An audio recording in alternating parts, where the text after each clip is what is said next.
Hey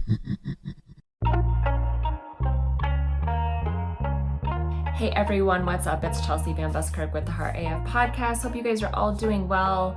I know I'm doing so much better than quite a few weeks ago, definitely in a better headspace. Like I told you before, that's why I needed to take some time off, take a step back, recalibrate, and just get back into a good enough headspace to be able to at least speak clearly and get some new episodes out. So I'm excited to be back. So last time I was talking about when we go through these moments of being broken down and how that's needed in so many ways to come out stronger. And so I'm going to dive more into that and expand on it a little bit more in some ways. I think about it as if you've ever tried to gain strength or start a new workout program, right? Like your muscles get sore as you work them. And what's happening actually is as you are working out whatever muscle group, you're actually tearing little pieces of the muscle, right? Like you're tearing these muscle fibers so that they can then break down and regrow bigger and stronger. And that's how we build up our strength. That's how we can carve these new physiques by building these muscle fibers and engaging that muscle and growing them, but they have to be broken down to then regrow stronger and bigger. And so I think that's a really good analogy for exactly what we're doing personally when we go through these moments where we're being broken down in whatever way that is. And a lot of times we're being broken down, mentally, sometimes even physically, in a myriad of different circumstances when we're broken down to be able to build ourselves up and build that strong foundation like I was talking about in the last episode, so that we can come out stronger and better, so that we can get more in alignment, so that we are growing and we're learning and we're just expanding our possibilities for having a more joyful life, for figuring out how we want to live our life, right? They always say when one door closes, another one opens, like that same mindset, right? When things get broken down, when we're, maybe cutting toxic people out of our life, maybe we've experienced some kind of loss of a job or a role that we were playing or a relationship role. When things are shifted or things change, it can be heartbreaking, it can be hard, it can be painful, but at the same time, it could be a jumping off point for you to have something better than you could have ever imagined. And I think that's like the hope, right? Is you have to do the work to get over that hump and through that next space, and it's hard going through it, and I'm a testament of that. Like this last experience was something that really knocked me on my knees, right? Like it really brought me down to that space that is very uncomfortable, very painful. And when we're going through these hard times, like when you are in the midst of something that's challenging, that's testing you, we tend to get sucked into a lot of our insecurities. Maybe old wounds are coming up, right? Maybe we're seeing where some old wounds maybe we thought we were healed from, or maybe we thought we had gotten over, maybe those are re-exposed. And the problem with that is when we are focused on these insecurities, it becomes this lens in which we see different situations. It becomes a lens for how we're living our life. And when we're living our life through this lens of fear, based through our insecurities, whatever they may be, we become, paranoid. We could become like paralyzed by these different fears. It's like you become a different person. Your behavior starts changing. And I'm not going to lie, I was there. I had some moments where I was so hyper-focused on my fears. That fear can really take us over. And we really have to be able to rise above that. And the thing is sometimes we can start to manifest stuff for us when we're in that space. Like I've talked about it before, like what you focus on expands. So if you're sitting here worrying about all the worst things that could happen, or what are the things that would cause you the most pain, if you're hyper-focused on that, then you're probably manifesting for that stuff to come true, right? Like you can create that. And the other thing that happens is if you're stuck in this fear of like all the things that can go wrong, like you're literally making yourself suffer. You're worrying, you're in that space where, you're not living at peace. Like you're literally creating your own suffering, right? Like, and I think that's a big wake up call, is coming to terms of the reality and realizing that we actually are the responsible parties in our own suffering, like how much responsibility we're actually contributing in our suffering, right? Like even if somebody else has caused you pain, in what ways is your mind making that pain worse, right? Like keeping it stuck. It's your thoughts, it's your mind. You kind of keep circling it and you keep spinning your own stories to how things went down, right? Like we tend to always think of the worst case scenario. It's just naturally what we want to do is we naturally want to go back to like what's going to be the most painful situation, and we hyper focus on that, and then the result of that is we end up hurting ourselves, when the reality could be it's not even as bad as we think it is, right? But we're creating these stories because there's something that makes it easier for us to go to that space. It's easier to condemn ourselves than it is to see the positive side or to see things in a different light through that lens of love. It's very hard to go there. And that is why I think faith is so important, or having a higher power is so important, because it helps bring us back to that unconditional love, that space, that spiritual power that's within us that we need to call upon to help us remember, to bring us back to that love and that oneness and to the reality of what's really there. And I think in taking responsibility for that, it's coming to terms and actually working on overcoming these insecurities that we have. And these insecurities, they come from childhood traumas, things that we're afraid of, right? Like we're afraid of failing, we're afraid of being left alone, being abandoned, being hurt, feeling pain. Like if you've ever felt pain and rejection, like you usually fight like hell to not feel like that again. And sometimes we can turn to other negative emotions like anger and all these other things to try to combat that. Like, I read a post once that said something like that anger was really just like a mask of sadness. And I think that's so very true. Like it's like a hurt or sadness that comes out in anger. So me and my husband took a trip out to Maui, where we have the bulk of our short-term vacation rental properties. And so we had gone out there to paint 2 of our condos because they were in pretty rough shape as far as the reviews we were getting, and we knew we needed to just clean it up. There's marks on the walls, and marks on the walls just makes the space look dirty. I had gotten quotes over the phone from a couple different painting companies to have the place painted, and the quotes we got were just astronomical, like just made no sense for as small as the spaces that they were, what they were charging. And so we decided we would go down there and do the work ourselves. And so going there, I started, cleaning the walls, scrubbing them, and I was using a magic eraser. And it turned out the magic eraser was actually getting rid of most of those scuff marks that were on the wall. So we actually saved ourselves a lot of wall painting and mainly focused just on painting baseboards and doors and then just scrubbing the walls. I think there was really only 2 or 3 walls we actually had to paint that were that bad, but everything else I was able to scrub out with that magic eraser. And it's not like it's easy. It's not like it just wipes away aimlessly. You really have to scrub it and work with it. And, I went through a lot of magic erasers. It was a lot of work to scrub it out. And maybe it could have been easier just to paint over it. But sometimes too, when you paint over marks, they bleed through anyway. So it was work, but the marks that I was able to get out made the wall look brand new, made it look clean, and it was great, right? It just really lifted the place up. And it's kind of a similar thing, right? We want to use this magic eraser to help scrub out these insecurities we have, to scrub out these negative thought patterns, right? It's hard for me to really fully express and give you the full details of my own personal experience because it's still so raw and there's still people involved that I don't want to bring to light at this point in time yet. But for me, I was very insecure. And being in this insecure space, my mind was hyper focused on the worst case scenario, right? Like it's like basically seeing the worst case scenario and being hyper focused on that and then acting as if the worst case scenario was actively going to be happening. Like being like this paranoid space, like you kind of just get worked up and then you're judgy and jumpy and like you're living in this tense fight or flight mode, ready to like just hit somebody, you know what I mean? Like you're in this like defense mode, right? Like you become defensive and like everything. And you're basically in this headspace where you're assuming that people are out to get you. You're assuming that people want to hurt you. You're assuming the worst in everyone else. Because you felt this pain, because you're insecure and you're hyper focused on these negative feelings, you're now assuming that everybody's guilty, everybody's out to get you, everybody wants to hurt you. You start building up these walls, you start living your life in this pessimistic, like angry space. And it's not a good place to be, right? You're missing out, you're missing the mark because at the heart of it, we all have this pure, unconditional love within us that comes from this higher source.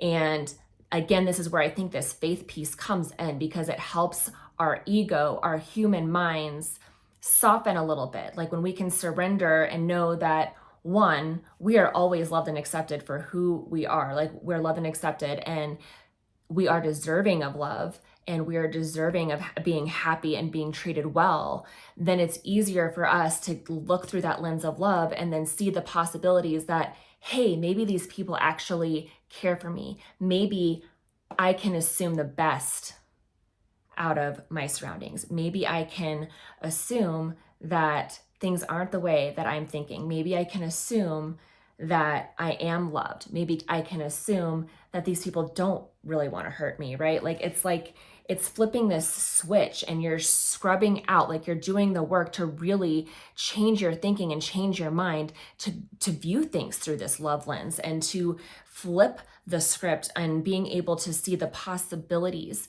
And I had one coach a long time ago talk about flipping the script. I've actually heard this from multiple coaches and multiple different healers about if you can assume the very worst, then you need to be able to also assume the very best. Because both are possibilities, right? Both are possibilities. And again, whatever we focus on, whatever we're hyper focused on and can believe, that's what's going to expand. That's what's going to come into our awareness. So that manifesting, that mindset, all of this is so tied together. And so for me, I had to really surrender and really scrub out this insecurity and just let it go and just accept that whatever was going to happen, but I'm going to assume that everything's going to be okay. I'm going to go into it with assuming that I am loved, that I am a strong woman, that I am deserving of love. I am deserving of being loved and treated well, and that people aren't out to get me or to hurt me. And getting into that space just really helps bring you peace, right? Like instead of living life in this kind of panic, this paranoid place, right? Like you can kind of relax and just trust. And again, coming back to that faith and being able to just surrender and know that you're taken care of no matter what. And when we talk about surrendering and letting go, it's not saying we're just like going to twiddle our thumbs and daydream our life to be better. That's not what that's about.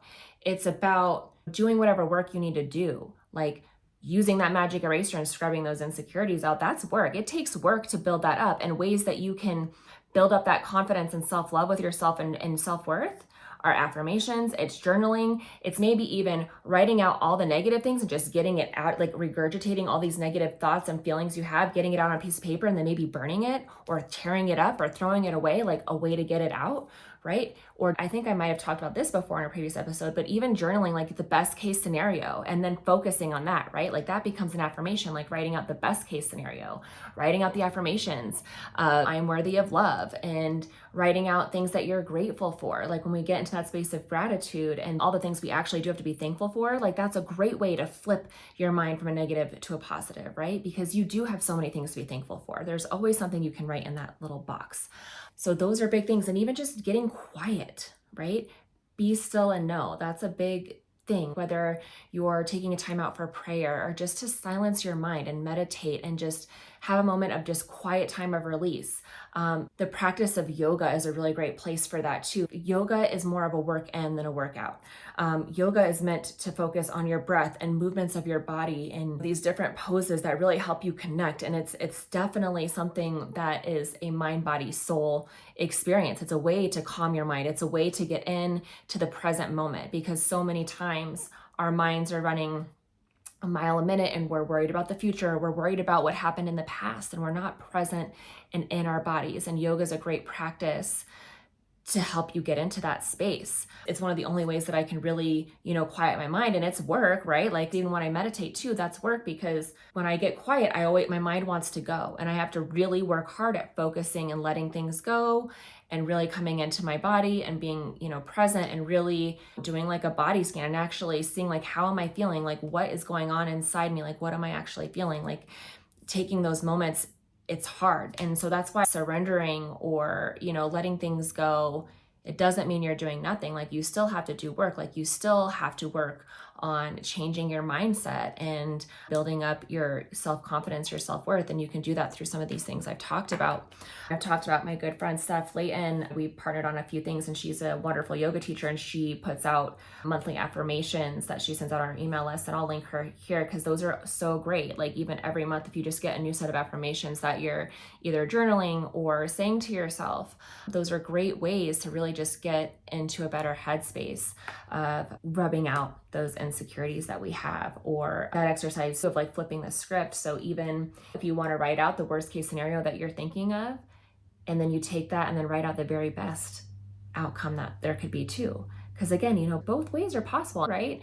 And it's just really having that faith and keeping that positive outlook, and not like a toxic positivity where you're just head in the clouds, like just not aware and not prepared. But it's about having the confidence and the self-love to know that you're worth the very best outcome. And sometimes that best outcome may not look like what we might have planned or what we thought it was going to be, but it's always going to be what's best for us and our higher self. And I think that's important to realize.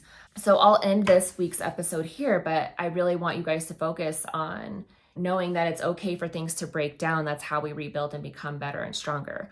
And really taking that reflection on what insecurities might be clouding my vision, where I am in a negative, fear-based lens perceiving the world. And maybe how you can shift that into looking through that love lens on your outlook on your world, and seeing like the hope and the possibility instead of everybody's out to get me, like saying like, oh, there's actually people out here to love and support me and lift me up, right? Like sometimes we get so focused on being hurt or the things that people have done to hurt us that we start to assume everybody's out to hurt us. That's what happens, is hurt people, right? Like it's hard to overcome that and rise above, but you can. It's hard, but you can. And that's really the overall message here, is you can rise up. You can overcome whatever comes your way.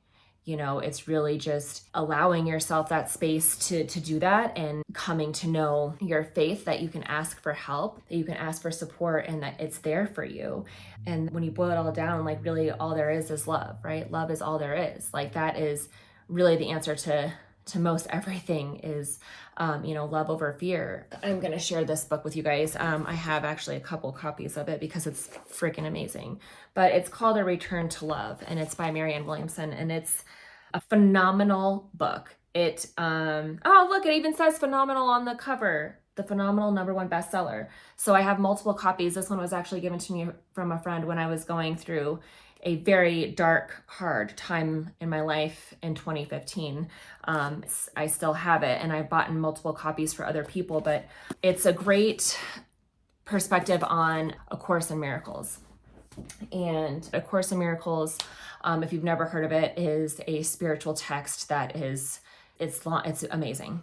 But if you're not ready to go there, this is a great start. And this book's called Return to Love, and it's really about returning to that love lens, right? Like coming in to know that love really is all there is, right? I talked about this on that episode with Erica Marie too, right? Like love is more than, it's more than I love you. It's more than the love you have for your kids or your friends or your spouse, whatever. Like love is God. God is love. Like love is a powerful action, right? Like it's more than just a feeling. It is a healing power. Like love is a power. But I really want to recommend this book. Every time I've gone through a traumatic experience in my life, it's the one text I always come back to that really helps give me the foundation to stand on, and it really reinvigorates my faith. And I hope that it can do that for you as well. So if you have a chance to grab a copy of this book, I'll link it in the description of the podcast. I guarantee it'll change your life, or at least open your eyes to some greater perspectives to help you get through whatever you go through in life, really. So anyway, take responsibility in your life. It really is up to you on how you want to live and how you want to create things. And I want to acknowledge that, yes, sometimes life is hard. Like, trust me, I've been there. I have struggled. I have felt that pain. I have cried out, screamed, and hurt. And, I've done all those things. So I get it. And know that you're not alone, and that you are strong, and that you can get through this. And you're not alone. You are so not alone. You are supported and you are loved. So I want to leave you guys with that, and I'll see you guys next time. You can find me on Facebook or Instagram at Chelsea.VanBuskirk, and I'll see you soon. Peace.